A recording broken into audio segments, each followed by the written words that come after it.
2 film interamente made in Veneto, dagli scenari al cast ai produttori. Le pellicole Naufraghi per caso e Se ami la vita sono pronte a portare sul grande schermo in modo diverso e con storie tra loro differenti frammenti di Veneto e dei suoi protagonisti. La prima, commedia comica, oltre alla volontà di strappare un sorriso, punta a valorizzare i paesaggi del nostro territorio, dal litorale di Caorle alle colline di Vittorio Veneto.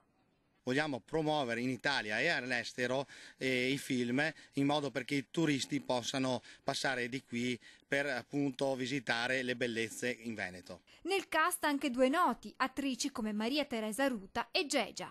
Parla di 5 amici protagonisti che partono per un viaggio. Non posso anticipare troppo, ma in questo viaggio ci sarà un capitano interpretato dalla mitica Geggia, la Francesca Carmela Antonacci, che sicuramente ricordate come Geggia per l'appunto, e Maria Teresa Ruta, quindi 2 donne dello spettacolo formidabili. È una cosa molto emozionante, cioè è stare vicino a delle persone importanti e lavorare insieme, è un qualcosa che emoziona, ecco.